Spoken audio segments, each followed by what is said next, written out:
Capitalism ले लो तो resources किसके पास है? पूंजीपतियों के पास। आखिर लड़ाई इन्हीं रिसोर्सेस की है, और इसी वजह से सारी समस्याएं हमारे देश में केंद्र और राज्य के बीच भी आती हैं। अब हम ये आज पढ़ेंगे कि कैसे जो केंद्र है वो कैसे पैसा कमाता है, राज्यों के पैसा कमाने के क्या तरीके हैं।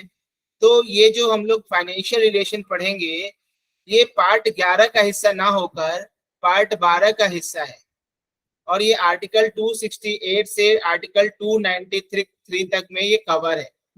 ठीक है, इसमें जो सबसे पहला हम हेडिंग पढ़ेंगे कि किस मामले पर कौन टैक्स लगा सकता है। केंद्र किस विषय पर टैक्स लगा सकती है, और जो है राज्य किस विषय पर टैक्स लगा सकता है। और हम लोग काफी अपने लाइफ में देखते भी हैं कौन कैसा टैक्स वसूलता है। फिर दूसरा हम लोग देखेंगे कि जो टैक्स रिवेन्यू है, जो टैक्स से रिवेन्यू का मतलब कुछ और नहीं होता, पैसा जो आता है। तो टैक्स से जो पैसा आता है उसका बंटवारे का क्या व्यवस्था है। क्या केंद्र जो है सारा टैक्स का पैसा रख लेता है या कुछ राज्यों को भी देता है? क्या राज्य भी अपने टैक्स के पैसे में से कुछ लोकल स्थानीय प्रशासन को देते हैं, पंचायत म्युनिसिपैलिटीज को देखते हैं? फिर देखते हैं कि टैक्स के अलावा भी क्या कमाई के कुछ रास्ते हैं क्या। फिर देखेंगे कि राज्य जो है टैक्स के अलावा अनुदान भी देता है, कौन? केंद्र राज्यों को। फिर एक नई बॉडी बनी है जीएसटी काउंसिल, इसके बारे में देखेंगे। एक बॉडी है फाइनेंस कमीशन, इसको देखेंगे कि ये क्या काम करती है। फिर जो स्टेट के इंटरेस्ट है उनको प्रोटेक्ट करने के क्या रास्ते हैं। फिर केंद्र की उधारी, केंद्र कहाँ कहाँ से उधार ले सकता है, उसके क्या नियम है। राज्य कहाँ कहाँ से उधार ले सकता है, उसके क्या नियम है। फिर एक दूसरे के की जो प्रॉपर्टी है, जो केंद्र की प्रॉपर्टी है, क्या राज्य उसको टैक्स लगा सकता है, या जो राज्य की प्रॉपर्टी है क्या उसको छूट मिलती है केंद्र के टैक्स से। तो देखते हैं, क्योंकि सेंटर स्टेट की जो प्रॉपर्टी है उसको सेंट्रल के टैक्स से छूट मिलती है, और जो सेंट्रल की प्रॉपर्टी है उसको स्टेट के टैक्स से छूट मिलती है। तो कुछ कह रहा है क्या? और आखिरी में हम देखेंगे कि आखिर जो ये इमरजेंसी है उसका इफेक्ट क्या पड़ता है फाइनेंशियल संबंधों में, वित्तीय संबंधों में। क्लियर? तो पहले देखते हैं एलोकेशन ऑफ टैक्सिंग पावर्स। तो हमने जैसे पढ़ा था कि जो यूनियन लिस्ट के विषय हैं, उन विषयों पर जितने भी टैक्स वाले विषय हैं उस पर टैक्स पार्लियामेंट लगा सकती है, और ये टोटल 13 ऐसे विषय हैं जिस पर पार्लियामेंट को टैक्स लगाने की पावर। उसके बाद जो राज्यों के विषय हैं स्टेट लिस्ट के, उन पर जो है राज्य की विधायिका टैक्स लगा सकती है, और ये टोटल ऐसे कितने हैं? 18 आइटम्स है। कनकरेंट लिस्ट जो है, ऐसा कोई भी आइटम नहीं है जिस पर दोनों टैक्स लगा सके, बस एक अभी जीएसटी आ गया है जो कि जिस पर दोनों टैक्स लगाते हैं। तो ये 101st अमेंडमेंट एक्ट के द्वारा एक अपवाद जोड़ा गया है। बचा कुचा अगर ऐसा कोई आइटम है जो इन 13 में भी नहीं आता, 18 में भी नहीं आता, जीएसटी में भी नहीं आता, उस पर टैक्स लगाने की शक्ति होगी पार्लियामेंट की। जहां पर भी रेजिडुअरी आएगा ना, ध्यान रखना पार्लियामेंट को ही वो ताकत है। यहाँ पर बहुत कॉमन है, केंद्र मजबूत है, स्टेट कमजोर है। इसके अलावा जो हमारे संविधान ने ये भी डिस्टिंक्शन बताया है कि जो पावर है between the power to levy and collect tax, किसके पास शक्ति है। टैक्स लेवी मतलब टैक्स लगाने की शक्ति, कलेक्ट मतलब टैक्स वसूलने की शक्ति। और ये जो पावर है कि जो जो टैक्स कलेक्ट हुआ है उसको किस हिसाब से बंटवारा उसका होगा, इन दोनों में अंतर किया है। ठीक है, जैसे कि इनकम टैक्स जो है वो सेंटर लगाती भी है और सेंटर ही वसूलती भी है, लेकिन उससे जो पैसा आता है वो सेंटर और स्टेट दोनों के बीच में बढ़ता है। तो ये बताया है कि लगाने का सिस्टम अलग है, उसको जो है बांटने का सिस्टम अलग है। तो ये कुछ चेंजेस है। अब देखो कुछ रेस्ट्रिक्शंस हैं। क्या रेस्ट्रिक्शंस हैं? जो हमारा राज्य है उसके टैक्सिंग पावर पर कुछ जैसे 18 आइटम पर वो टैक्स लगा सकता है, उसमें कुछ प्रतिबंध लगाए गए हैं। जैसे कि एक टैक्स होता है प्रोफेशनल टैक्स। जब मैं एई ऑफिस में ग्वालियर में नौकरी करता था तो मध्य प्रदेश में टैक्स लगता है कि जो भी कोई जॉब करेगा उसको अपने इनकम में से एक लमसम अमाउंट टैक्स देना पड़ेगा। तो ये इसमें ये रखा गया, संविधान ने बोला है ये टैक्स मैक्सिमम पूरे साल 2500 से ज्यादा नहीं हो सकता। तो प्रोफेशनल टैक्स लगा सकते हैं स्टेट की विधायिका, लेकिन 2500 रुपए से ज्यादा नहीं, वो भी एक साल में 2500 रुपए से ज्यादा। ठीक है। दूसरा है कि जब स्टेट लेजिस्लेचर जो है वो सप्लाई ऑफ गुड, जैसे आप क्या करते हैं, जैसे कि जब भी कोई सामान आता है या कोई सेवा किसी राज्य में दी जाती है तो उस पर टैक्स लगता है, जीएसटी लगता है या कुछ भी लगता है। तो स्टेट लेजिस्लेचर जो है वो दो शर्तों में, जो गुड्स की सप्लाई है या सर्विसेज है या दोनों हो रहा है, उस पर टैक्स नहीं लगा सकती। वो दो शर्तें क्या हैं? पहले तो जो सामान है उसकी सप्लाई अगर राज्य से बाहर हो रही है, ठीक है, राज्य से बाहर कहीं जा हो रही है, तो उस पर टैक्स नहीं लगा सकते। Such supply takes place outside the state, अगर उस राज्य से बाहर ही सप्लाई हो रही है किसी गुड्स या सर्विसेज की, तो उस पर टैक्स कहाँ लगा पाएगी? उस राज्य के जुरिस्डिक्शन में आएगा ही नहीं। या अगर वो सप्लाई बेचने के लिए नहीं हो रही है, इंपोर्ट और एक्सपोर्ट के लिए हो रही है। क्यों? अब मान लो बॉम्बे से एक सामान हैदराबाद से आया बॉम्बे, अब बॉम्बे में से ये सामान इंपोर्ट होगा या वहां बाहर से आया वो एक्सपोर्ट होगा, तो ऑलरेडी उस पर ड्यूटी लगेगी जो एक्सपोर्ट इंपोर्ट की ड्यूटी है। तो अगर इंपोर्ट या एक्सपोर्ट होने के लिए सप्लाई लग रही है, हो रही है, तो ऐसे केस में उस पर टैक्स उस राज्य की लेजिस्लेचर नहीं लगा पाएगी, क्योंकि उस राज्य में तो बिक नहीं रहा है। ठीक है ना? तो अगर उस राज्य में बिकेगा तभी तो वो लगाएगी टैक्स। जो चीज उस राज्य में बिकी नहीं रहा है उस पर टैक्स लगाने का अधिकार उसको कैसे होगा? तो सेंट्रल गवर्नमेंट देखेगी ना इंपोर्ट एक्सपोर्ट। समझ में आया ये बात? इसके अलावा जो पार्लियामेंट है उसके पास ये शक्ति है कि वो बताएगी कि सिद्धांत बताएगी कि कब कोई भी कौन कौन से ऐसे केसेस होंगे जिसमें ये बताया जाएगा कि ये सप्लाई को राज्य के बाहर माना जाएगा, ठीक है, या इंपोर्ट या एक्सपोर्ट के अंतर्गत माना जाएगा। कौन से केसेस होंगे, मतलब वो कानून बनाएगी। जैसे मान लो एक राज्य है, राज्य के अंदर एक एसीजेड है, एसीजेड एक तरीके से राज्य से बाहर का क्षेत्र माना जाता है। अब इस क्षेत्र में अगर कोई सामान की सप्लाई होगी तो माना जाएगा कि राज्य के बाहर हो रही, राज्य उस पर टैक्स देना जाएगा। ठीक है। तो ऐसे सारे नियम कानून पार्लियामेंट बनाएगी कि ये दो जो शर्तें हैं वो किन परिस्थितियों में इंपोर्ट माना जाएगा, किन परिस्थितियों में एक्सपोर्ट माना जाएगा, और किन परिस्थितियों में सप्लाई टैक्स ये माना जाएगा कि सप्लाई राज्य से बाहर हो। ठीक है। इसके अलावा स्टेट, हमारे यहाँ पर देखो एक बात बताओ, इलेक्ट्रिसिटी पर टैक्स कौन लगाता है, स्टेट या सेंट्रल? बताइए। कैंसर? किसको पैसा देते हो बिजली का बिल? सेंटर को? नहीं नहीं नहीं नहीं। हाँ, स्टेट को। हाँ, तो जो स्टेट लेजिस्लेचर है वो सामान्य रूप से जो लोग उपभोग करते हैं या बिजली बेचते हैं उस पर टैक्स लगा सकता है, लेकिन कुछ केसेस हैं उस पर टैक्स नहीं लगा सकता। कौन से वो टैक्स केसेस हैं? अगर वो बिजली केंद्र यूज कर रहा है या वो बिजली जो है केंद्र को बेची जा रही है, ऐसे केस में स्टेट लेजिस्लेचर बिजली पर टैक्स नहीं लगा सकता। समझ में आ रहा है? या जो बिजली है वो रेलवे के कंस्ट्रक्शन में, उसके मेंटेनेंस में, उसके ऑपरेशन में यूज की जा रही है केंद्र के द्वारा, और by the concern railway company और सोल्ड टू द सेंटर और द रेलवे, तो रेलवे के लिए यूज हो रही है बिजली, तो भी टैक्स नहीं लगा सकते। समझ में आ रहा है? क्लियर हुआ है बात? अब बताओ, एक हमने तुम्हें बताया था कि एक इंटर स्टेट रिवर है, एक ऐसी राज्य है कि उसमें एक ऐसी नदी है जो कई राज्यों से होकर बहती है। ठीक है। ऐसी नदी का जो पानी है, हेलो, तो कुछ पूछना है क्या? नहीं भाई। ओके।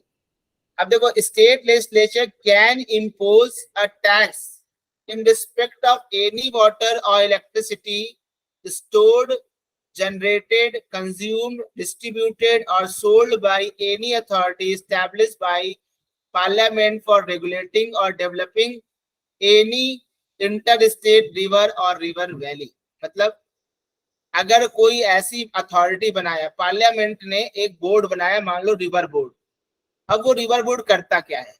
उस रिवर बोर्ड का काम है कि जो पानी आ रहा है नदी का उसको कहीं स्टोर करो, या उसके लिए इलेक्ट्रिसिटी कर रहा है या कुछ भी कर रहा है, तो किसी राज्य में ही बैठ के स्टोर करेगा ना। उस राज्य की बिजली खा रहा है, उस राज्य का पानी यूज कर रहा है, तो ऐसे केस में स्टेट लेजिस्लेचर उस ऐसी बॉडी पर जो वाटर टैक्स या इलेक्ट्रिसिटी टैक्स लगा सकती है। लेकिन ऐसा कोई कानून लाने से पहले उसे उसको जो कानून जो लाएगा वो कानून उसको रिजर्व करना पड़ेगा कि ये कानून प्रेसिडेंट साहब के पास जाएगा और वही उसकी स्वीकृति देंगे कि ये कानून सही है कि नहीं सही। समझ में आया या नहीं आया? नहीं आया तो पूछ लो। देखो हमने बताया था एक, हाँ हम बता रहे हैं। सर सर हाँ, अगर बोलो। जैसे मतलब कोई ऑफिस सेंटर का, सर अगर कोई ऑफिस सेंटर का, तो जैसे सर कोई कार्यालय है सेंटर का, तो वहाँ पे जो बिजली यूज हो रही है तो उसका वो लोग नहीं करते हैं। नहीं, उसका टैक्स नहीं लगाएंगे। State legislature can not impose tax जो कंजप्शन ऑफिस का। अब देखो सेंटर का यूज क्या है वो सेंटर डिसाइड करेगा कि कौन सा यूज सेंटर का है। अब ये तो यही लिखता है, cannot impose tax on the consumption और sale of electricity which is consumed by the centre और सोल्ड टू द सेंटर। अब सेंटर किसको मानेगा कि ये वाला हमारा सेंटर का स्पेसिफिक काम हो रहा है? ठीक है, सेंटर के कार्यालयों में मुझे नहीं लगता कि वो टैक्स लगता होगा।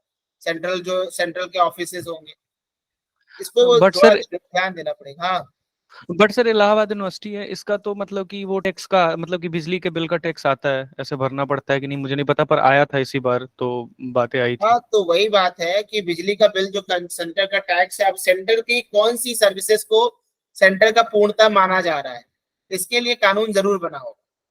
ठीक है, सेंटर के एस्पेक्ट्स अलग अलग है ना, सेंटर के किस काम को सेंटर मान लो रेलवे के लिए तो नहीं होगा। ठीक है, कुछ ऐसे काम है जो सेंटर के लिए स्ट्रेटेजिक है, इंपॉर्टेंट है, उनके लिए नहीं होगा। ऑफिसेस के लिए मेरे ख्याल से बिजली का बिल तो लगता होगा। ठीक है, सर बिजली का बिल ही नहीं आता है कि उस पे टैक्स नहीं लगता है?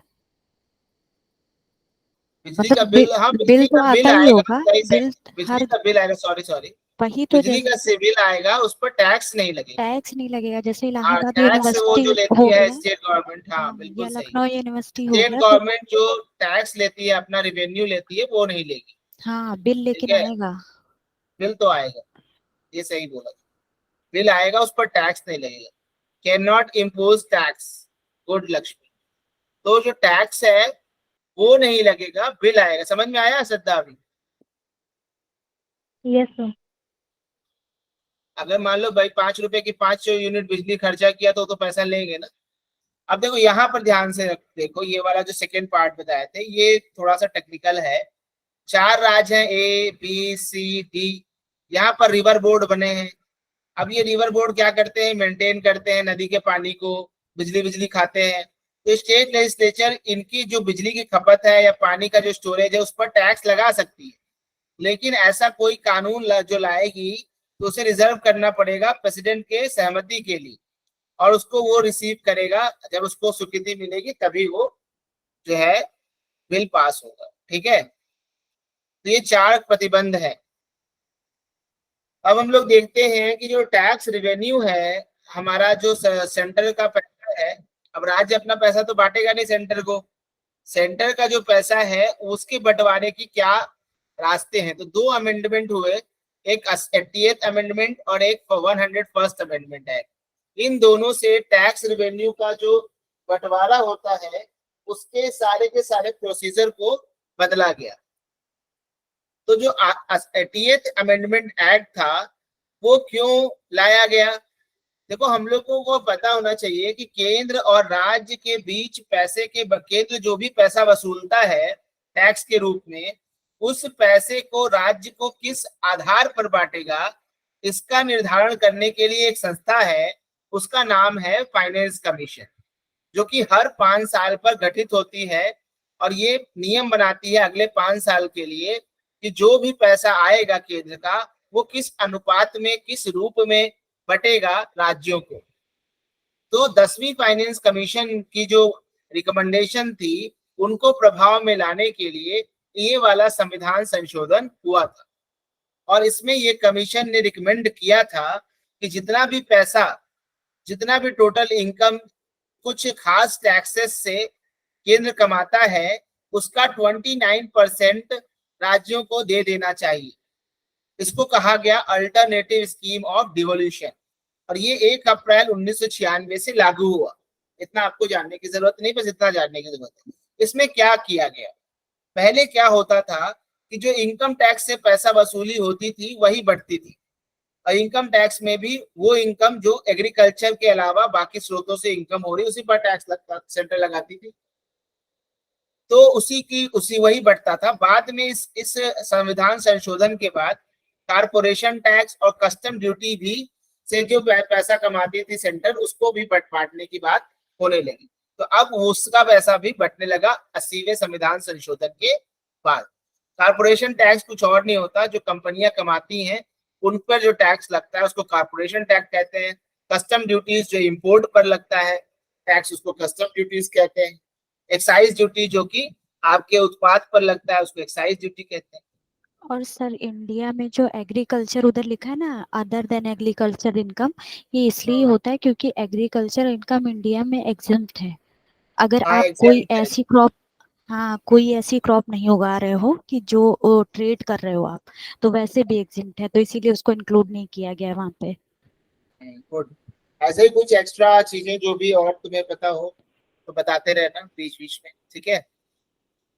101st अमेंडमेंट एक्ट में क्या हुआ, इस अमेंडमेंट एक्ट से जो टैक्सिंग पावर थी, पार्लियामेंट और राज्य की विधायिका दोनों को ये शक्ति दी गई कि वो आप जो भी सामान की सप्लाई होती है या कोई सेवा देता है तो उस पर जीएसटी लगता है, तो पार्लियामेंट भी लगा सकती है और स्टेट लेजिस्लेचर भी उसके लिए कानून ला सकती है। जो पार्लियामेंट लगाती है उसको सेंट्रल जीएसटी कहते हैं, जो स्टेट लेजिस्लेचर इसके लिए कानून बनाती है उसको एसजीएसटी कहते हैं, स्टेट जीएसटी कहते हैं, ठीक है। ये जो जीएसटी था इसने कई तरीके के इनडायरेक्ट टैक्सेस को रिप्लेस कर दिया, सारे इनडायरेक्ट टैक्स खत्म हो गए और उसकी जगह पर जी, सारे तो नहीं हुए, कुछ जो है वो खत्म हो गए और उसकी जगह जीएसटी लगा। उसी तरह से स्टेट गवर्नमेंट के भी कई टैक्सेस खत्म हो गए और सबको मिलाकर जीएसटी लगा।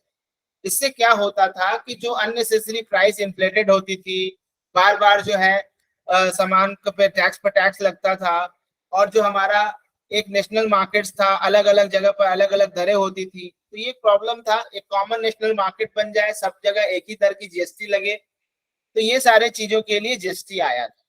एक कॉमन नेशनल मार्केट बनी गुड्स और सर्विसेज की जीएसटी के लगने के बाद।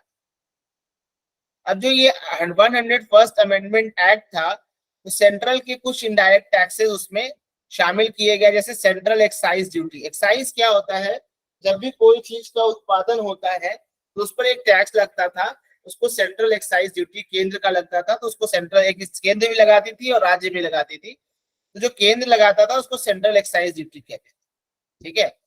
फिर होता है एडिशनल एक्साइज ड्यूटी। तो एडिशनल एक्साइज ड्यूटी कुछ एक्स्ट्रा जो उस पर कुछ अतिरिक्त ड्यूटी लगती थी उत्पाद पर, उसको एडिशनल एक्साइज ड्यूटी कहते थे। Excise duty levied under medicinal and toilet. देखो होता क्या है, एल्कोहल जो है, एल्कोहल के इस्तेमाल पर जो एक्साइज ड्यूटी लगाती है वो स्टेट लगाती है, लेकिन जब एल्कोहल का इस्तेमाल किसी मेडिसिन को बनाने में या टॉयलेट के कुछ इंपॉर्टेंट गुड्स को बनाने में किया जाता था तो उस पर एक्साइज ड्यूटी लगाती है सेंटर। सर्विस टैक्स ये भी खत्म हो गया। एडिशनल कस्टम ड्यूटी, जिसको काउंटर वेलिंग ड्यूटी कहते थे। काउंटर वेलिंग ड्यूटी जानते हो क्या होता है क्या, ये बता सकता है? कोई नहीं जानता? देखो, सपोज करो आपके यहाँ गेहूं जो है 100 रुपए किलो है, ठीक है। चाइना में वो गेहूं 110 रुपए किलो है, लेकिन वहां की सरकार 20 रुपया सब्सिडी देती है, तो कितने का हो गया वहां गेहूं? 90 रुपया केजी। अब ये गेहूं यहाँ आएगा तो हमारा गेहूं कोई खरीदेगा? तो सरकार क्या करेगी, ये जो सब्सिडी का इफेक्ट है इसको समाप्त करने के लिए उतने अमाउंट का एक ड्यूटी लगा देगी, 15 रुपया। अब ये कितने का हो गया? 115 रुपए का। अब तो हमारा जो है गेहूं है वो महंगा सस्ता, सॉरी महंगा नहीं लगेगा ना, तो हमारे किसानों को नुकसान तो नहीं होगा। इसी को कहते हैं countervailing duty. Clear? Yes sir. Okay. इसके अलावा कुछ स्पेशल एडिशनल ड्यूटी होती है कस्टम्स में, सरचार्ज और सेसेस। अच्छा, सरचार्ज और सेसेस में कोई अंतर बता सकता है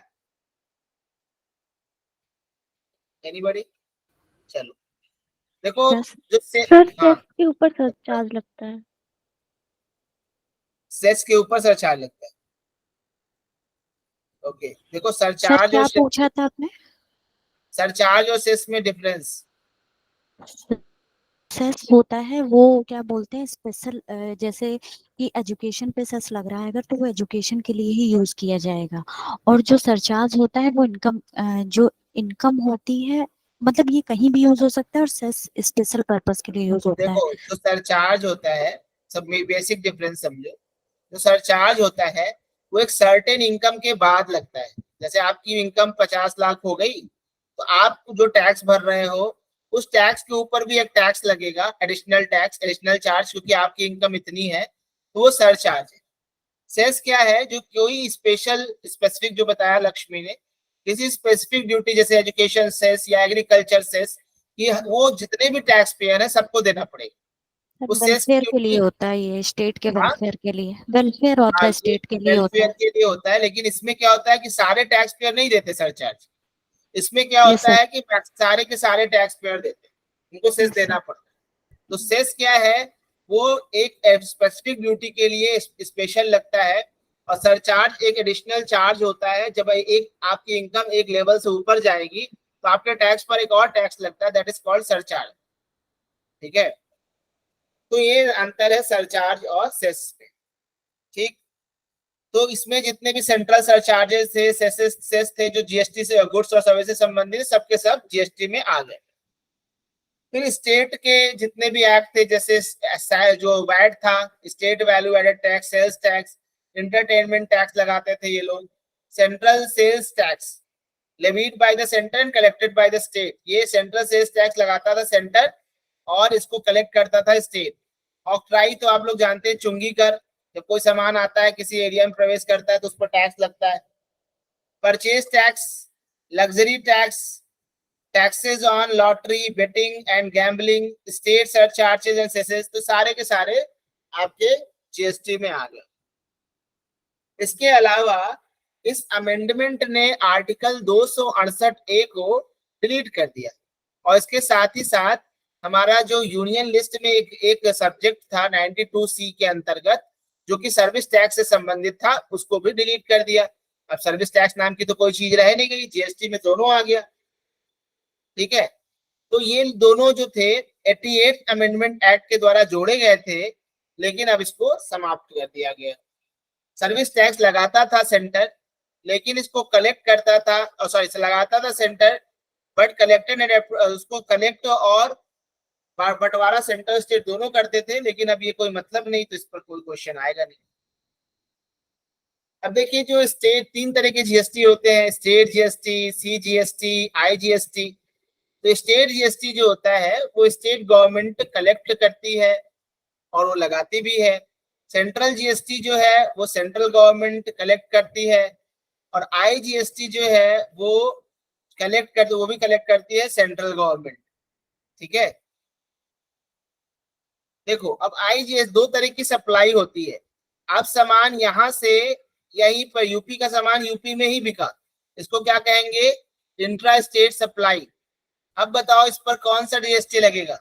सीजीएसटी, या जीएसटी, एसजीएसटी या एसजीएसटी, आईजीएसटी? यस, बताइए। या एसजीएसटी। GST, state GST. दोनों लगेगा, सीजीएसटी अच्छा भी, हाँ। एसजीएसटी भी, और आईजीएसटी नहीं लगेगा। ठीक है, अब जो है, अब एक बात बताओ, ये जो जीएसटी है वो कंजम्पशन बेस्ड है कि प्रोडक्शन बेस्ड टैक्स है? जिस जगह पर उत्पाद हो रहा है वहां पर टैक्स लगता है कि जहां कंजप्शन पर बेस्ड। उसका उपभोग? कंजम्पशन बेस्ड है।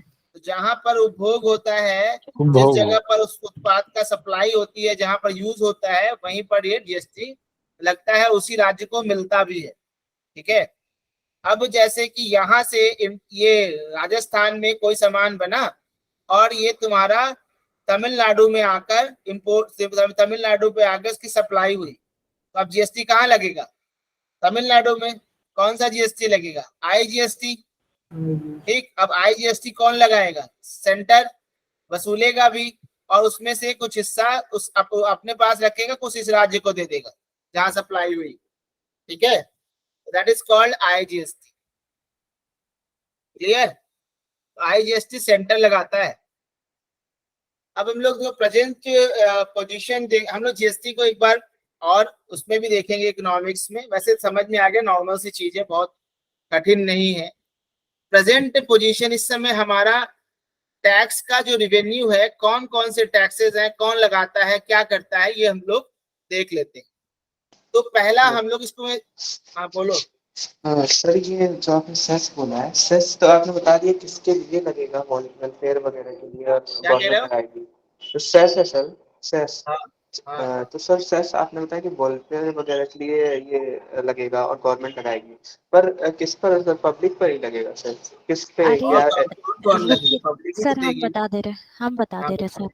एक्चुअली जो हम लोगों का इनकम टैक्स जो भी लोग पे करते हैं, जैसे मान लीजिए जिनकी इनकम हमारी जो भी 2 लाख 5 लाख रुपए से ऊपर है, वो इनकम टैक्स के दायरे में आते हैं, इनकम टैक्स पे करते हैं, उनको अनिवार्य होता है कि वो सेस उनको पे करना पड़ेगा। नहीं, तो इसके लिए तो सर ने अभी बताया सरचार्ज होता है कि एक्स्ट्रा नहीं इनकम। नहीं नहीं, वो ये रहता है कि जैसे मान लो कि 5 लाख रुपए तक आप टैक्स पे कर रहे हो, लेकिन आपकी इनकम 5 लाख की जगह 10 लाख रुपए है, तो 5 लाख तो आपकी और एक्स्ट्रा हो गई ना, तो जो वो 5 लाख रुपए और एक्स्ट्रा हो गई है उस पे सरचार्ज लगेगा। देखो जैसे अगर आपकी इनकम ऐसा मान लो कि 5 लाख रुपए है, उस पे आप टैक्स पे करते हो, ठीक है, तो उस पे आप टैक्स पर पे करोगे प्लस सेस भी पे करोगे। लेकिन अगर आपकी इनकम 10 लाख है तो आप क्या करोगे? सरचार्ज भी पे करोगे। नहीं समझ आया? समझ में आया? इस सेशन में सर अजीब और क्योंकि एक्सप्लेन करते हैं। समझ में आ गया।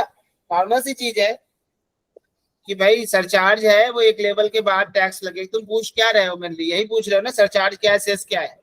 नहीं, सरचार्ज तो पता है सर, हाँ, सेस सेस मतलब किसके लिए लगेगा, किस पर लगेगा, एक्स्ट्रा इनकम वाले के लिए या नहीं नहीं, किस एक्स्ट्रा पे? इनकम पर नहीं लगेगा। नॉर्मल सेस सबको लगेगा, सारे जितने टैक्स पेयर्स हैं सब पर लगता है सेस। इवन इनडायरेक्ट टैक्स पर भी सेस लगता है। जाके पेट्रोल भरवाते हो ना, उसमें भी सेस ले लेते हैं सर। और सेस लेते हैं क्योंकि सेस का सारा पैसा सेंटर के पास जाता है, बांटना नहीं पड़ता। ठीक है, तो सेस खूब लगाते हैं लोग। समझ में आ रहा है कि नहीं? सेस सब पर लगता है, सारे टैक्स पेयर्स पर लगता है, वो कोई स्पेसिफिक नहीं है। तुम अभी देखोगे जाके पेट्रोल पे, देखो कोई सेस लगा हुआ है क्या, चेक करो। नहीं सर सर, इसी साइड वजह ड्यूटी, से तो सर टोबैको वगैरह ये सब महंगा है, क्योंकि सर उस पे भी तो लगता है सर सेस। पर हाँ बिल सब में पर। नहीं रहता है, नहीं, लेकिन हाँ, सेस 2% लगता है। हाँ, नहीं सेस जो लगा है 2% क्या अपर लिमिट है उसकी? सर ऐसा पढ़ा था मैंने कि 2% सेस लगाते हैं, एजुकेशन पे तो इतना ही लगता है। नहीं, एजुकेशन अलग अलग सेसेस है ना, एक ही सेस थोड़ी है। एक एजुकेशन सेस ले लिया, एक एग्रीकल्चर सेस ले लिया, एक आपदा में भी कभी कभी सेस ले लेते हैं। सेस तो टाइम बाय टाइम पीरियड के लिए आता है, जाता भी है। एक बार आ गया जल्दी जाता नहीं है। एजुकेशन और सर सेस ये आ भी तो गया। रहता है सर, इतना कलेक्ट करना उसके बाद हटा देंगे। हाँ, कहते हैं कि हटा देंगे, लेकिन हटाते कहाँ? हटाते नहीं है सर। हटाते नहीं, लगा देते हैं कुछ। ए, कहाँ हटता है? एक बार लगा, एक एक बार बार जनता से ई वसूली रिक्शा की। देखो जवान पिक्चर में लगाया है, मूवी में खूब हिट हो रही। हाँ बोलो।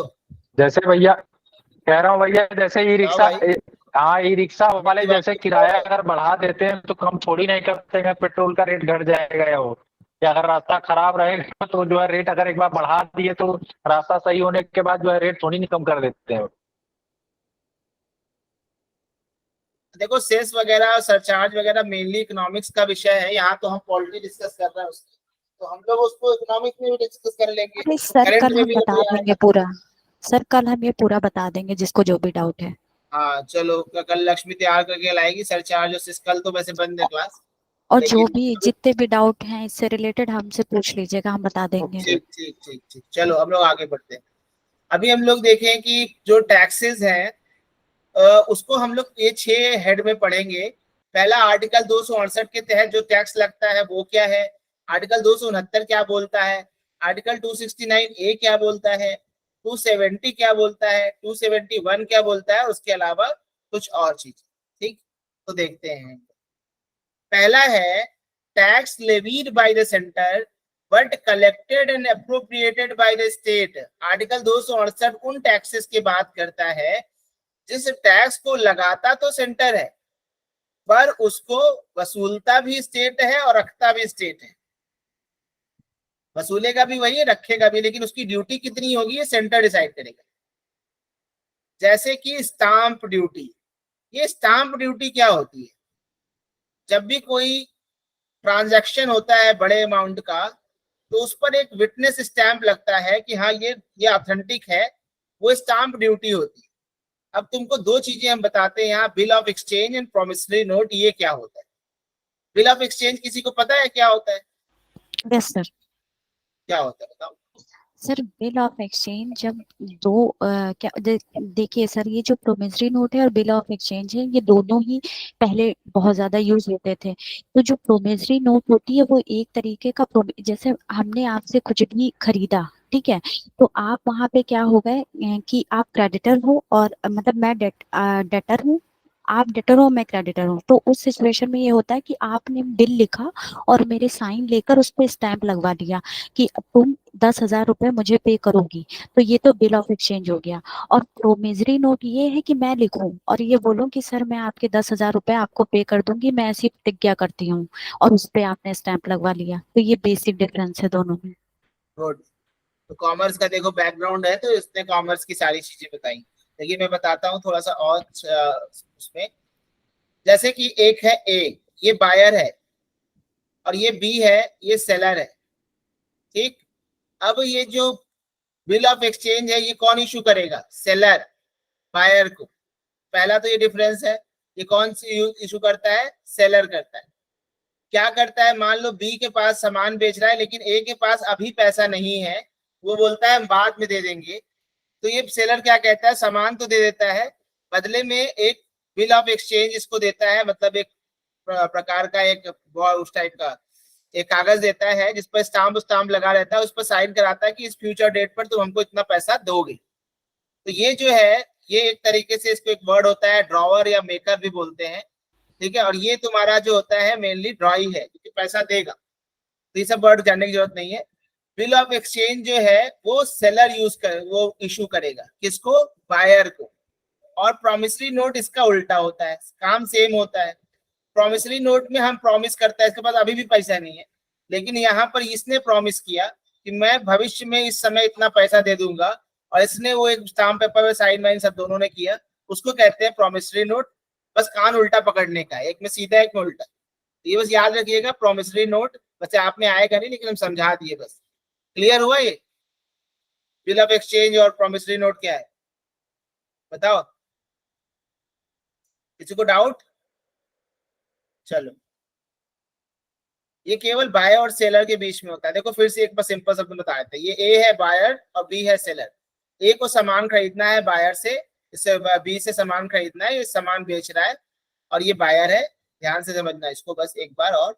तो ये जो सेलर है इसके पास, बायर के पास पैसा नहीं है, भविष्य में 2-3 महीने बाद पैसा आएगा, 10 दिन बाद पैसा आएगा, अभी नहीं है। तो ये क्या करेगा, बायर सेलर क्या, सेलर को सामान बेचना है, जनरली इस तरीके से होता भी है। तो सेलर क्या करेगा, सामान दे देगा, बदले में एक बिल ऑफ एक्सचेंज साइन कराएगा और कहेगा कि तुम भविष्य में इतना पैसा दोगे, ये बात ये तुम जो है इस पर साइन करके लिख कर दो। That is called bill of exchange, जो सेलर इशू करता है।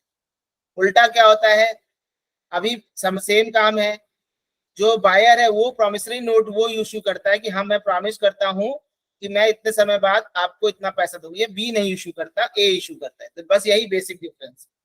क्लियर हुआ? चलो, यस। तो बिल ऑफ एक्सचेंज पर जो स्टाम्प ड्यूटी वो लगती है, चेक्स जो है उस पर जो स्टाम्प ड्यूटी लगती है, प्रॉमिसरी नोट्स या इंश्योरेंस खरीदने जाइए उस पर जो स्टाम्प ड्यूटी लगती है, जो शेयर ट्रांसफर करेंगे उस पर जो स्टाम्प ड्यूटी लगती है, ये सब डिसाइड करता है सेंटर, और इसको वसूलता है स्टेट और रखता भी है स्टेट। तब और जो तुम्हारा ये है, the proceeds of this duty levied within any state do not, अब ये जो भी पैसा आता है इस ड्यूटी से, ये हमारे भारत के जो खजाना है कंसोलिडेटेड फंड ऑफ इंडिया उसका हिस्सा नहीं बनता, ये पूरा का पूरा हिस्सा जो है उस राज्य को दे दिया जाता है जहां पर ये खरीद फरोख्त हो रही है। ठीक है, तो इस आर्टिकल 2, अब कोई पूछे आर्टिकल 268 के तहत जो पैसा वसूल होता है वो राज्य और केंद्र दोनों के बीच बंटता है, तो क्या स्टेटमेंट सही होगा? No sir. नहीं। No sir. राज्यों को जाता है पूरा। ठीक है, इस तरह से ही क्वेश्चन बनते हैं।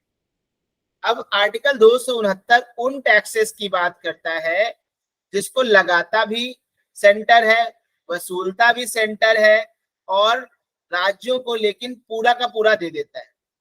ठीक है, टैक्सेस ऑन द सेल, और अब बताओ जो भी दो राज्यों के बीच, न्यूज़पेपर को छोड़ दो, तो बाकी जितने भी सामान हैं उनका दो राज्यों के बीच जो सप्लाई हो रही है, सेल और परचेज हो रही है, इंटर स्टेट ट्रेड और कॉमर्स हो रही है, उस पर जो टैक्स लगाता है वो सारे के सारे टैक्स लगाएगा भी सेंटर, कलेक्ट भी करेगा सेंटर, पर राज्य को पूरा का पूरा दे देगा, राज्यों में बांट देगा, जो दोनों राज्यों की बात होगी। या taxes on consignment of goods, अब सेल और परचेज में और कंसाइनमेंट में क्या अंतर होता है? बता दीजिए। देखो, अब राज्य ए है, बी है, तो ये इंटर स्टेट ट्रेड क्या होता है? दो राज्यों के मध्य जो व्यापार होता है उसको कहते हैं अंतरराज्यीय व्यापार। इसमें जितना भी सेल वगैरह होगा, अब इस पर कौन टैक्स लगाएगा? ए लगाएगा या बी लगाएगा? बवाल नहीं होगा। एक राज्य के अंतर है तो वो राज्य लगा दिया। दो राज्यों के बीच अगर कोई सेल वेल हो रही है तो उस पर तो बवाल होगा ना। तो ऐसे केस में राज्य लगाता है, केंद्र निर्धारित करेगा कितना टैक्स लगेगा और उस टैक्स को इन राज्यों के बीच बांट देता है, जो भी उसके रूल्स बनाता है, असाइन कर देता है राज्य। ठीक, अब यहाँ पर भी क्वेश्चन ये आ सकता है कि आर्टिकल 269 जो है उसके तहत टैक्स वसूलता कौन है? तो वसूलता है सेंटर। ठीक है, अब यहाँ पर एक वर्ड आता है कंसाइनमेंट और एक वर्ड आता है सेल। दोनों ही सेम है ऑलमोस्ट, लेकिन थोड़ा सा अंतर है। एक होता है कि फलाने एक व्यक्ति ने इस व्यक्ति को पूरा सामान बेच दिया, दैट इज कॉल्ड सेल। एक व्यक्ति बिजनेसमैन है, उसने यहाँ एक व्यक्ति के पास अपना सामान रखवा दिया और बोला कि तुम बेच देना। ठीक है, बेचा नहीं है, रखवाया है, वो उसके बिहाफ पर, इस बिजनेसमैन के बिहाफ पर बेच रहा है। This is called consignment.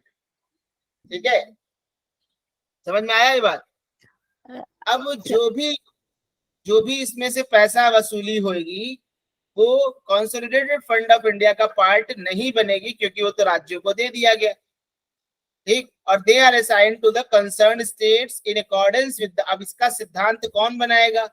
इसका नियम कानून बनाएगा, किस रूप में पैसा राज्यों में बंटवारा होगा, इसका नियम कानून बनाएगा पार्लियामेंट। ठीक, और इसी के तहत तुम देखोगे कि इंटर स्टेट जीएसटी के लिए एक नया प्रावधान जोड़ दिया गया, आर्टिकल 269A। ठीक है, इसमें क्या होता है कि जो जीएसटी होती है उसमें इंटर स्टेट ट्रेड में जो मतलब दो राज्यों के बीच जो खरीद फरोख्त होती है उसको लगाता भी सेंटर है, वसूलता भी सेंटर है, लेकिन सेंटर और स्टेट के बीच वो पैसा बट जाता है उस मैनर में जिस मैनर में पार्लियामेंट डिसाइड करे कि कितना पैसा सेंटर को जाएगा, कितना पैसा स्टेट को जाएगा। ठीक, पहले 269 में क्या था? सेंटर को पैसा नहीं मिलना था, इसीलिए 269A डाला गया। ठीक है, कि सेंटर को भी पैसा मिलेगा, तो ये डिसाइड करेगा। तो सर क्या हाँ, उसमें डिफरेंस है? क्या प्रोडक्ट का डिफरेंस है कि उसमें नहीं मिलेगा, इसमें मिलेगा? क्योंकि खत्म तो नहीं इसीलिए किए हैं तो। आर्टिकल डाला गया। देखो, अमेंडमेंट क्यों किया गया? अगर उसमें प्रावधान होता तो अमेंडमेंट करने की जरूरत ही नहीं पड़ती। अमेंडमेंट इसीलिए किया गया कि सेंटर को पैसा मिल सके। ठीक है, तो 269 में बाकी के जो भी ऐसे आइटम जो कि 269A से कवर ना होते हो उनको उसमें डाला जाए, क्या रूल्स है। लेकिन मैक्सिमम जितने भी आईजीएसटी हैं सब के सब 269A से ही कवर होते हैं। जितने भी चीजों का सामान का खरीद फरोख्त होता है वो 269A से। उससे पहले जब ये जीएसटी नहीं आया था तब 269 रिलेवेंट था, अभी 269A ही रिलेवेंट ज्यादा है। ठीक है, इसी के तहत बंटवारा होता है, दैट इज कॉल्ड आईजीएसटी। अभी उसको थोड़ा और डिक करना पड़ेगा कि 269 में बचा क्या फिर। सर अगर तब तो 269 खत्म हो गया होगा। नहीं, खत्म 269 रिपील नहीं किया गया है। रिपील किया गया होता तो फिर 269 ए की जरूरत क्या, रिपील नहीं किया गया है उसको, उसको रख छोड़ा गया है, लेकिन अब वो रिडंडेंट हो गया है, मतलब उसका ज्यादा इस्तेमाल नहीं हो रहा है इसी आर्टिकल का।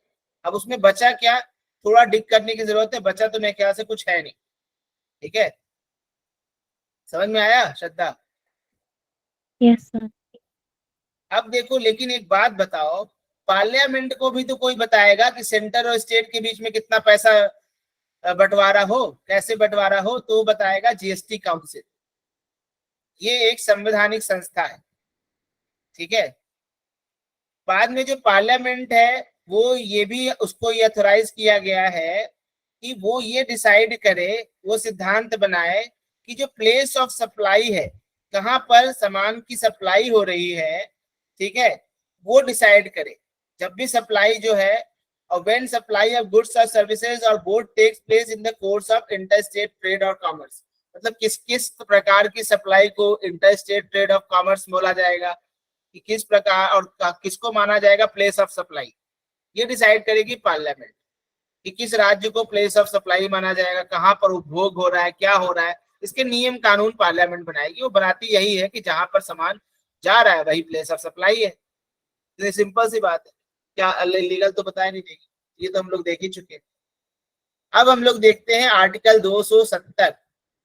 ये वो सारे के सारे टैक्सेस हैं जो लगाती भी सेंटर है, वसूलती भी सेंटर है, लेकिन उन टैक्सेस का बंटवारा फाइनेंस कमीशन के रिकमेंडेशन के आधार पर राज्यों के बीच और सेंटर के बीच होता है। ठीक है, तो इसमें आर्टिकल 268 वाले टैक्स नहीं आएंगे, आर्टिकल 269 वाले नहीं आएंगे, 269 ए वाला नहीं आएगा, आईजीएसटी। सरचार्जेस ऑन टैक्सेस जो आर्टिकल 271 अभी पढ़ेंगे, उसमें जो सरचार्ज दिया है या ड्यूटीज दी है वो नहीं आएगा। और सेस, देखिए, इसीलिए सेंट्रल गवर्नमेंट सेस लगाना चाहती है, ज्यादा सेस लगाएगी तो सेस का पैसा राज्यों से बांटना नहीं पड़ेगा। टैक्स जितना भी वसूलेगी, टैक्स का पैसा उसे बांटना पड़ेगा। और उस तरीके से जो फाइनेंस कमीशन जो रिकमेंडेशन थे, इसी के मतलब इसी में आप एक काम कर सकते हैं कि तुरंत जाके ये देख सकते हैं कि फाइनेंस कमीशन ने क्या रिकमेंडेशन किया है इन 5 सालों के लिए, इन 5 सालों में टैक्स का बंटवारा किस आधार पर हो रहा है। तो इसी के तहत आपको समझ में भी आ जाएगा, अच्छा भी लगेगा। तो आर्टिकल 270 के तहत इनकम टैक्स आएगा, बताओ। Yes, simple sir. सा है। आएगा। इनकम टैक्स आएगा, कारपोरेशन टैक्स आएगा।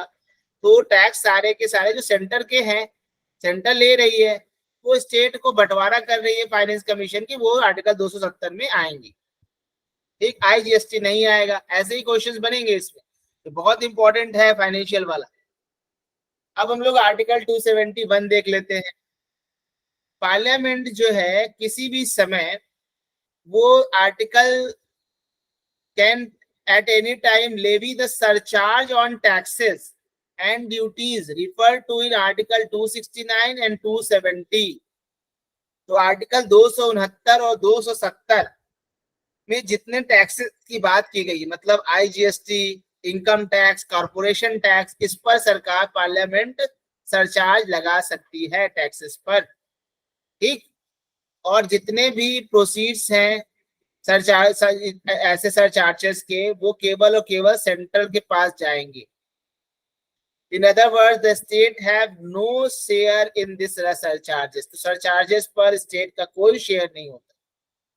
हालांकि जो जीएसटी है उसको सरचार्ज से मुक्त रखा गया है, इसका मतलब आर्टिकल 269 ए को मुक्त रखा गया है, 269 को नहीं। 269 को अगर जीएसटी को मुक्त रखा गया है तो इसका मतलब सरचार्ज जीएसटी पर नहीं लगेगा, चाहे सीजीएसटी हो, चाहे एसजीएसटी हो, और चाहे आईजीएसटी हो। तो surcharge can not be impose on the GST. This is very very important, याद रखिएगा। ऐसा क्यों हुआ होगा बताइए? सर सरचार्ज जो होता है वो डायरेक्ट टैक्स पे लगता है और जीएसटी जो है वो इनडायरेक्ट टैक्स है। ऐसा तो मुझे नहीं लगता। ऐसा वजह मुझे जहां तक लगता है कि जीएसटी के लिए, जीएसटी में राज्यों के बहुत टैक्सेस लिए जा रहे थे ना, आप लोगों को पता होगा, और सरचार्ज का जो पैसा होगा वो किसको जा रहा था? भैया सेंटर को। कंसोलिडेट फंड भैया। हाँ बोलो।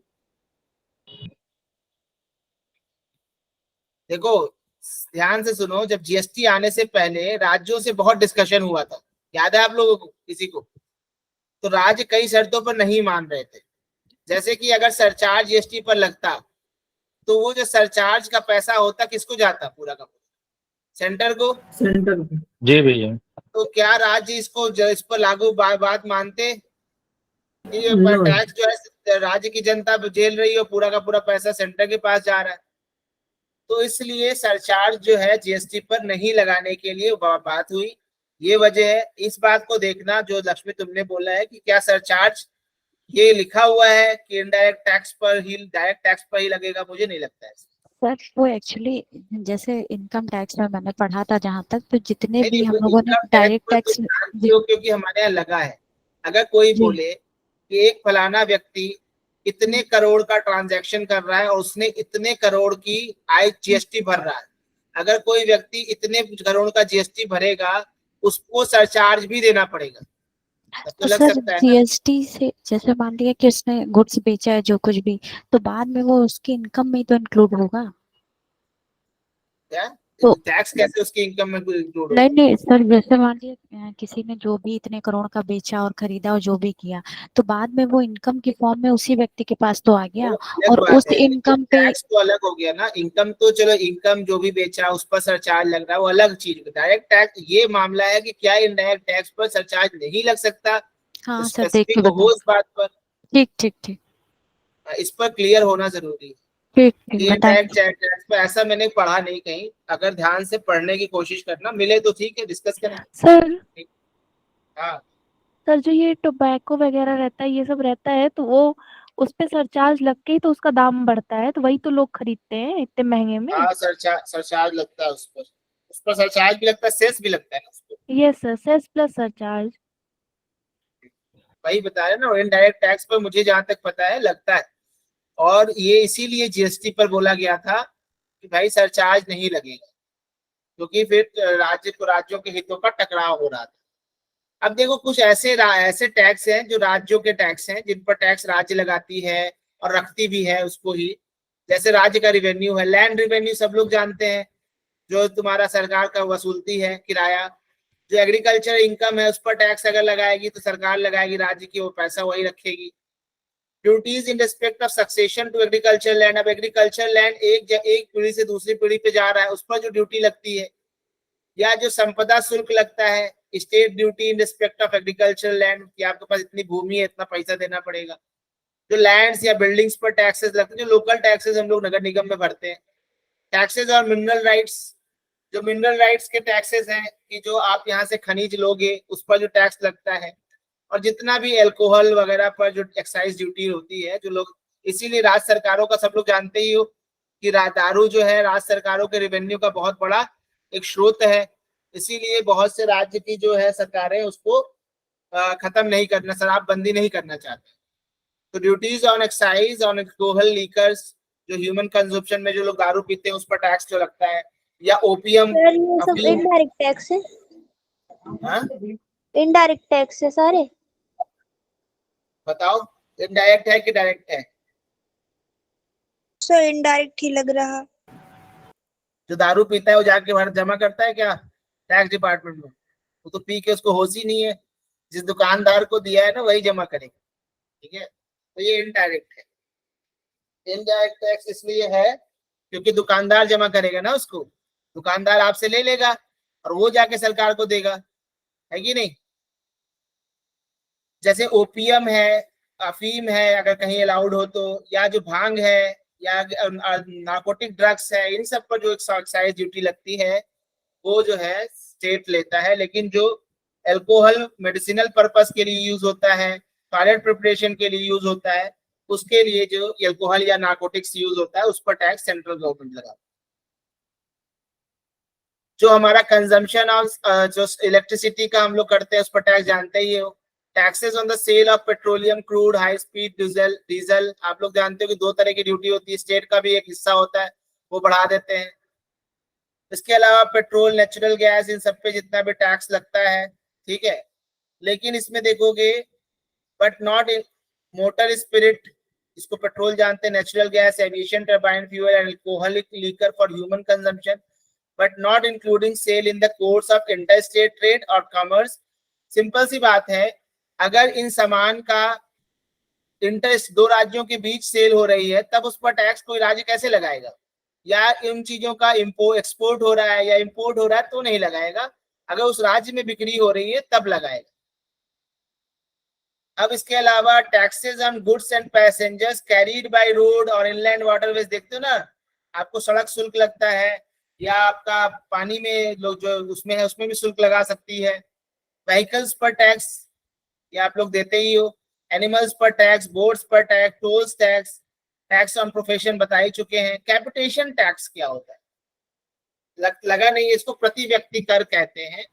ये इनकम से मतलब नहीं होता है, एक व्यक्ति इतना टैक्स देगा उसको कैपिटेशन टैक्स है, लगा सकती है, लगाता नहीं है, ये सब पर बराबर रहता है। 50 रुपया सब लोग देंगे, तो ये कोई इनकम पर बेस नहीं रहता, ये कैपिटेशन टैक्स को प्रति व्यक्ति कर कहते हैं, ठीक है। तो ये लगा नहीं है। बाकी आपका जो है, हम लोग पार्क में जो एंटरटेनमेंट करते हैं, अम्यूजमेंट करते हैं, उन पर टैक्स पंचायत वसूलती है, म्युनिसिपैलिटी वसूलती है। स्टाम्प ड्यूटी ऑन डॉक्यूमेंट्स, कुछ जो ऐसे बाकी जो हमने देखा था आर्टिकल 268 वाला, उसको छोड़कर बाकी जितनी भी स्टाम्प ड्यूटी है। इसके अलावा बाकी के जो मैटर्स है स्टेट लिस्ट पर, उसको जो भी फीस वसूलती है वो राज्य वसूलती है। इतना आपको बेसिकली कॉमन जो है देखोगे तो दिख जाएगा। इसके अलावा जो नॉन टैक्स रेवेन्यू है उसका डिस्ट्रीब्यूशन सेंटर का बाकी टैक्स के अलावा पैसा कमाती है, पोस्ट ऑफिस से कमाती है, रेलवे से कमाती है, बैंकिंग से कमाती है, दूरदर्शन वगैरह से, ब्रॉडकास्टिंग से कमाती है, करेंसी के से कमाती है, करेंसी की ट्रेडिंग वगैरह करके, जो उनकी कंपनी होती है सेंट्रल गवर्नमेंट की उससे कमाती है। इस शीट और लैब्स क्या होता है, अब तुम्हारा संपत्ति था और तुम्हारी संपत्ति तुमने किसी को दिए बिना मर गए, वो संपत्ति सरकार की हो जाती है, केंद्र सरकार की, ठीक है। या लैब्स हो गया, लैब्स कैसे हुआ, आपके जो अधिकार थे, जो नियम कानून था, आप उसको फॉलो नहीं कर पाए, आपके अधिकार छीन लिए गए, लैब्स हो गए। कोई शर्त थी सरकार की, आप नहीं मान पाए तो लैब्स हो गया, वो आपको मिल गया।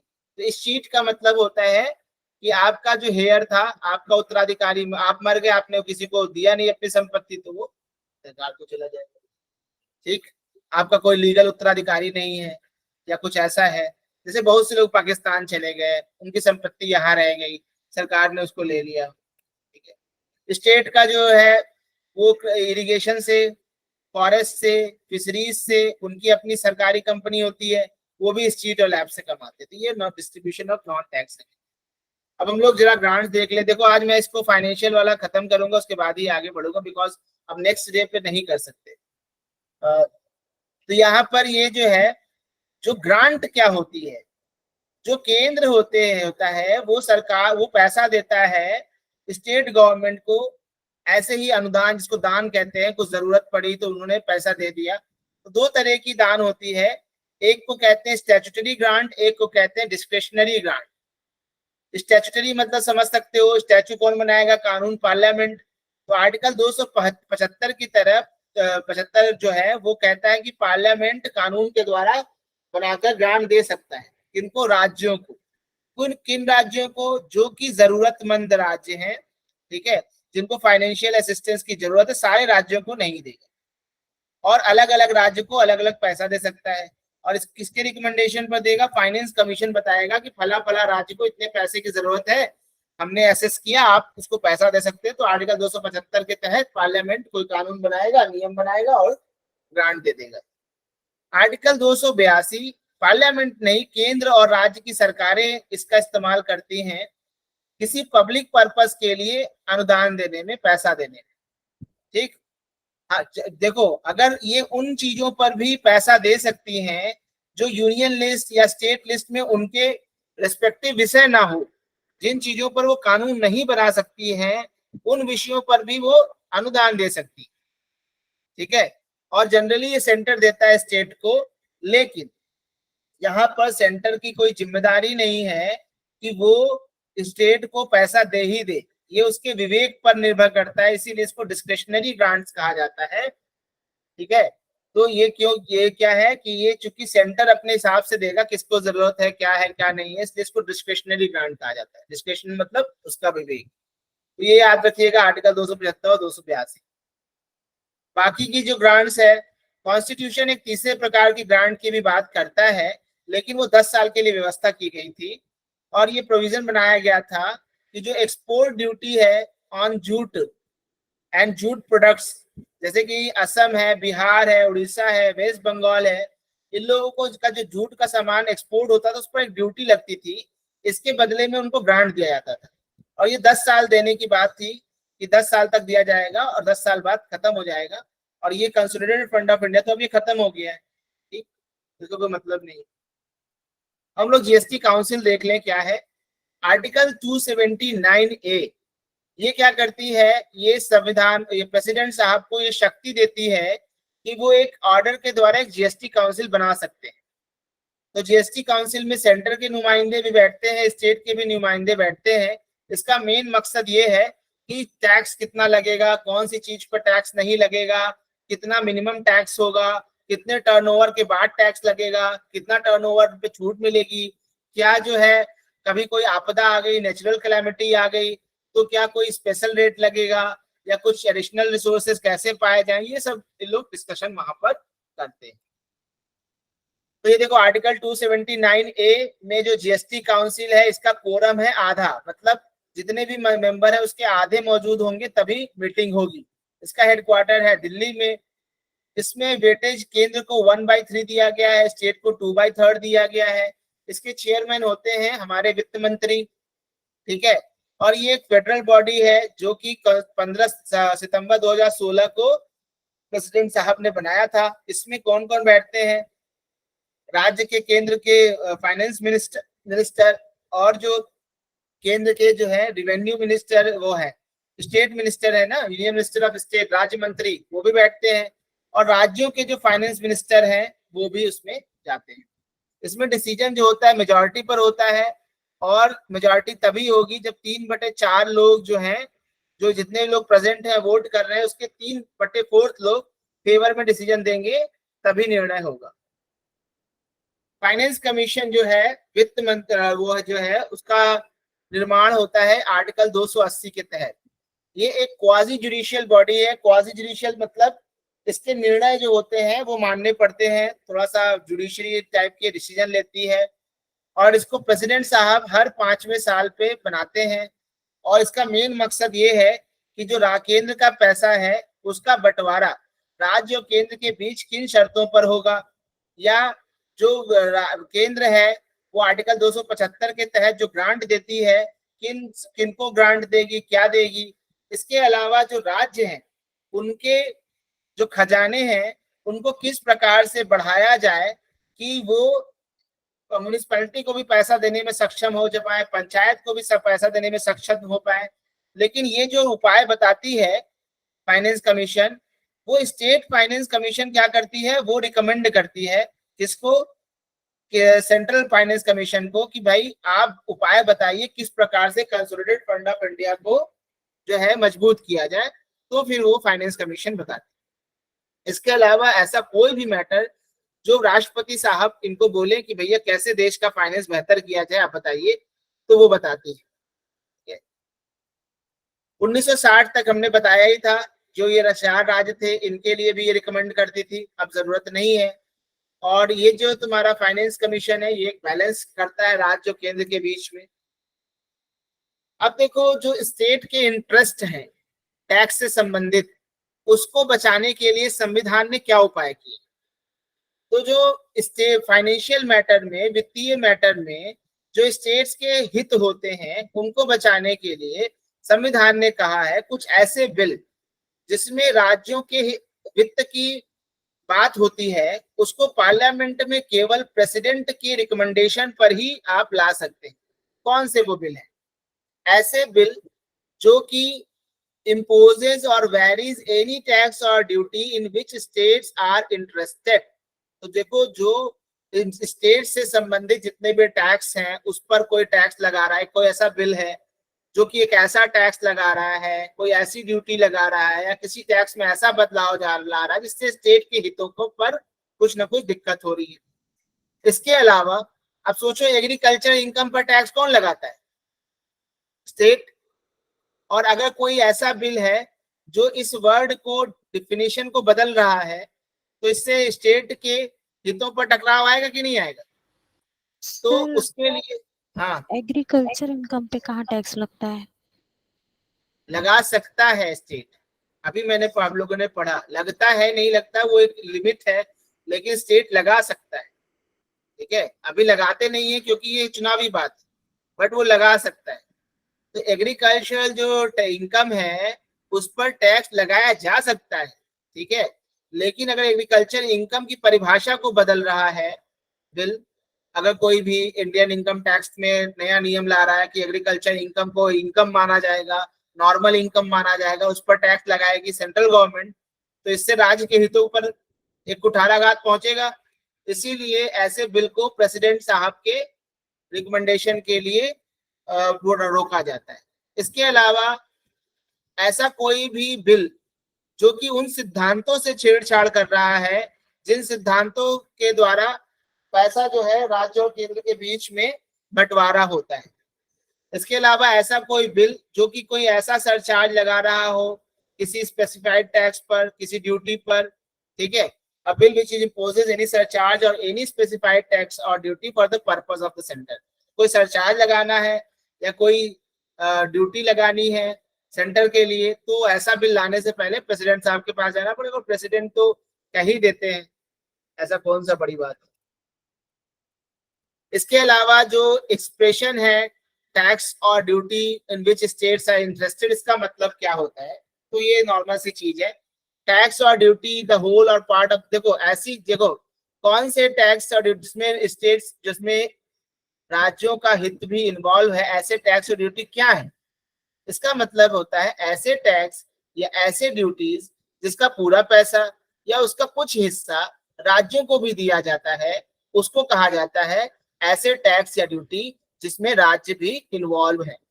ठीक है, a tax or duty by reference to the net proceed whereof sums are for the time being payable out of the considered, या ऐसे टैक्स या ड्यूटीज जिनमें कि जो पैसे हैं उनका कुछ हिस्सा जो है कंसोलिडेटेड फंड ऑफ इंडिया से राज्यों को दिया जाता है। मतलब जो भी पैसा, जिन भी टैक्स और ड्यूटी का कुछ भी हिस्सा राज्यों पे जाएगा वो माना जाएगा ऐसे टैक्स और ड्यूटी जिसमें राज्य भी इंटरेस्टेड है। नेट प्रोसीड्स का मतलब सिंपल है कि जो टैक्स से जितना पैसा आया और माइनस जितना उसको कलेक्ट करने में खर्चा लगा उसको माइनस कर दोगे, नेट प्रोसीड्स आ जाएगा। ठीक है, और जो नेट प्रोसीड्स है टैक्स का वो कितना है क्या है ये सीएजी डिसाइड करते हैं और ये जो सर्टिफिकेट्स देंगे वही फाइनल होता है। अब हम लोग देख लेते हैं सेंटर और स्टेट में कौन कहां से उधारी ले सकता है।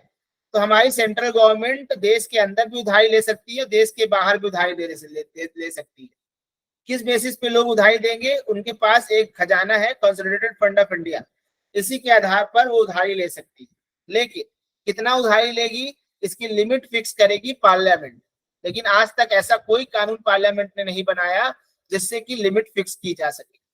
उसी तरीके से स्टेट गवर्नमेंट जो है वो केवल इंडिया के अंदर ही उधारी ले सकती है, बाहर नहीं, और वो अपने राज्य के खजाने के आधार पर ही उधारी लेगी और उस लिमिट पर जो लिमिट उस राज्य की विधायिका सेट करे उतना ही पैसा ले सकती है, लेकिन ऐसा कुछ सेट होता नहीं। ठीक है, तो जो सेंट्रल गवर्नमेंट है वो लोन दे भी सकती है किसी भी राज्य को, या किसी राज्य के लोन के बदले में गारंटी भी दे सकती है कि फलाने राज्य की लोन हमारी जिम्मेदारी। ठीक है, समझ में आ रहा है? Any sums required for the purpose of making, अब जो भी पैसा देगी कहां से देगी? कंसोलिडेटेड फंड ऑफ इंडिया से देगी। अगर लोन दे रही है स्टेट को तो कहां से देगी? अब एक राज्य है उसको लोन लेना है, लेकिन वो पहले से ही सेंटर से अच्छा खासा लोन ले चुका है और उसका बड़ा मात्रा में बचा हुआ है पार्ट पेमेंट करना, तो वो अब नया लोन जब लेगा तो उसको लेना पड़ेगा स्वीकृति सेंटर की। ठीक है, क्योंकि वो सेंटर का पैसा अभी चुकाया नहीं है और फिर नया से पैसा लेने लगा, तो उसको क्या करना पड़ेगा, वो नया लोन लेने से पहले सेंटर से स्वीकृति लेगा। ठीक है, समझ में आया। अब हम लोग इंटर गवर्नमेंटल टैक्स इम्यूनिटी देख लेते हैं, किसको किसकी छूट है। तो जो सेंटर की प्रॉपर्टी होती है उसको स्टेट के सारे टैक्सेस से छूट मिली होती है, या जो म्युनिसिपैलिटी के टैक्सेस होते हैं उनसे छूट मिली होती है, डिस्ट्रिक्ट बोर्ड्स के टैक्सेस से छूट मिली होती है। लेकिन पार्लियामेंट इस छूट को समाप्त कर सकता है। पार्लियामेंट क्या है, कल से सारे टैक्स लगेंगे, स्टेट के सारे टैक्स सेंटर पे भी लगेंगे। और ये जो प्रॉपर्टी है उसका इस्तेमाल दोनों रूप से हो सकता है, देश के किसी काम से जैसे कि आर्म फोर्सेस के लिए, या बिजनेस के किसी पर्पज से, कॉमर्शियल पर्पज से भी यूज हो सकता है उस प्रॉपर्टी का, और किसी सोवरेन काम से भी यूज हो सकता है। सोवरेन मतलब जो सरकार के काम होते हैं। ठीक है, इसके अलावा जो सेंट्रल गवर्नमेंट की कुछ कंपनीज भी होती है, सेल, भेल, क्या इनको भी छूट मिली है? नहीं, इनको नहीं मिली, उनकी कंपनियों को छूट नहीं मिली है। क्यों? क्योंकि वो सेंटर से अलग भी उनकी एक अस्तित्व है, एक लीगल एंटिटी है, इसलिए उनको ऐसी कोई छूट नहीं दी गई। अब हम लोग स्टेट की प्रॉपर्टी का हाल देखते हैं। जो हमारे राज्य की प्रॉपर्टी है या राज्य की इनकम है, अब सरकार, पता चला इंडिया यूपी की सरकार ने कल कमाया 4,000 करोड़ रुपया। सेंटर ने कहा कि अच्छा इनकम कर रहे हो 4,000, इनकम टैक्स दो, ऐसा नहीं। तो जो स्टेट की इनकम है, स्टेट की प्रॉपर्टी है, उस पर टैक्स नहीं लगेगा सेंटर का। और ये जो इनकम है वो उसका दोनों तरह से वो इनकम भी प्राप्त कर सकती है, अपने जो काम है उसके रेगुलर उसके द्वारा, या बिजनेस कोई कॉमर्शियल फंक्शन कर रहा है उससे भी। लेकिन जो सेंटर जो है कॉमर्शियल ऑपरेशन, जो राज्य का कोई वाणिज्यिक काम है, उसको लेकर टैक्स वसूल सकती है अगर पार्लियामेंट कोई ऐसा कानून बना दे तो। लेकिन जो है पार्लियामेंट ये भी कह सकती है कि फला जो कॉमर्शियल काम है, ठीक, ऐसा बिजनेस, ये जो स्टेट गवर्नमेंट ये बिजनेस कर रही है या कुछ कर रही है, वो जो है उसका जो आम काम है, स्टेट का जो मेन काम है, जैसे कि कुछ करना, लोगों को पानी देना या कुछ देना, उससे संबंधित है, तब टैक्स नहीं लगेगा। मतलब ये जो बिजनेस है वो उसके मेन काम का हिस्सा है, ये पार्लियामेंट घोषित कर दे तब टैक्स नहीं लगेगा। ठीक, अब एक बात बताओ, स्टेट की प्रॉपर्टी और टैक्स को तो छूट मिली है, क्या लोकल अथॉरिटी की प्रॉपर्टी और इनकम को भी छूट मिली है? नहीं। तो जो लोकल प्रॉपर्टी है, उनके इनकम, लोकल अथॉरिटीज है, पंचायत, म्युनिसिपैलिटीज, इनके प्रॉपर्टी और इनकम को सेंट्रल के टैक्स से छूट नहीं मिली है। Very very important. दूसरा है कि जो स्टेट की कंपनियां हैं उनको भी छूट नहीं मिली है। ठीक है, कुछ ऐसी चीजों से। सुप्रीम कोर्ट ने 1963 में ये कहा था कि जो छूट है सेंट्रल टैक्सेशन से, स्टेट प्रॉपर्टी और इनकम फ्रॉम सेंट्रल टैक्सेशन, उसमें एक्साइज ड्यूटी नहीं शामिल है। तो सेंटर जो है वो कस्टम ड्यूटी, जो स्टेट का कोई माल एक्सपोर्ट हो रहा है या इंपोर्ट हो रहा है उस पर कस्टम ड्यूटी लगा सकता है, या कोई सामान इन्हें प्रोड्यूस कर रहे हैं तो उस पर एक्साइज ड्यूटी भी लगा सकता है। ये 1963 का डिसीजन था। इमरजेंसी के दौरान क्या होता है? इमरजेंसी के दौरान हमारा जो आर्टिकल, 2-3 तरह की इमरजेंसी होती है। एक नेशनल इमरजेंसी आर्टिकल 352 के तहत, इसमें क्या होता है, प्रेसिडेंट साहब जो कॉन्स्टिट्यूशनल अरेंजमेंट है पैसे के बंटवारे का, उसमें बदलाव कर सकते हैं कि इतना पैसा नहीं जाएगा, ऐसा नहीं, क्योंकि इमरजेंसी का संबंध है। इसका मतलब वो कह सकते हैं कि इतना पैसा नहीं जाएगा, कैंसिल भी कर सकते हैं, उसका अमाउंट भी कम कर सकते हैं कि सेंटर कितना पैसा स्टेट को देगा। और ये जो चेंज होगा वो उसी वित्तीय वर्ष तक चलेगा जिस वित्तीय वर्ष में इमरजेंसी लागू हुई थी। अगर इमरजेंसी उस वित्तीय वर्ष में समाप्त हो जाएगी, उसके बाद अगले वित्तीय वर्ष में नहीं लगेगा, वो चेंजेस लागू नहीं होंगे। फाइनेंशियल इमरजेंसी आर्टिकल 360, इसके तहत क्या होता है, जब देश में पैसे की कमी हो जाती है तो सेंटर राज्य को कहता है कि आप समझदारी से पैसा खर्चा करिए। दूसरा कहता है कि आप लोगों की सैलरी और अलाउंसेस को कम कर दीजिए। और तीसरा कहता है कि जितने भी मनी बिल आप लाइए उसको प्रेसिडेंट के सामने रखिए, प्रेसिडेंट के लिए आरक्षित रखिए। ठीक है, तो पैसे से संबंधित जो भी मामले हैं उनको, जो भी बिल लाएंगे वो प्रेसिडेंट के लिए आपको रिजर्व करना पड़ेगा। ठीक, तो ये था तुम्हारा ट्रेंड्स को, जितने भी कमीशन की रिपोर्ट थी उसको हम लोग नेक्स्ट लेक्चर में, बचाए पुंछी कमीशन, सरकारिया कमीशन, उसको देखेंगे। 5 मिनट का रेस्ट लेते हैं प्लीज। आप लोग आज जो अपना करंट पढ़ाइएगा थोड़ा सा टू द पॉइंट पढ़ाइएगा, ठीक है। चलिए बाय बाय।